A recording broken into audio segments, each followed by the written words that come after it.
The overall goal of this procedure is to isolate and quantify the circulating and resident blood cell populations from single Drosophila larvae.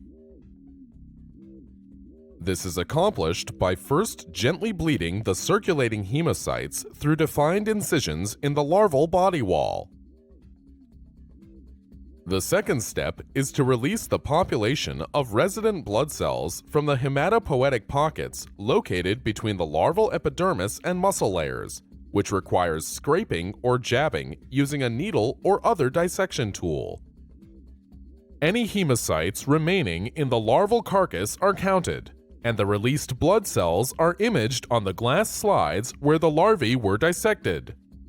The final step is to perform image J analysis to quantify the released blood cells. This enables a calculation of the number of circulating and resident hemocytes per larva, for example, comparing larvae of different developmental stages.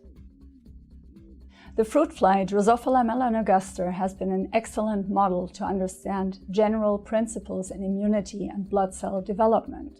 Blood cells in invertebrates are also called hemocytes, which are commonly thought to be circulating in the hemolymph.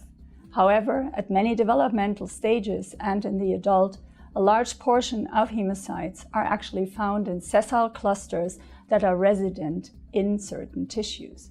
Recent research has focused on these resident hemocyte populations, their properties and regulation, and we have developed a method that allows to selectively isolate the resident and circulating blood cells from the Drosophila larva. Compared to existing methods, which release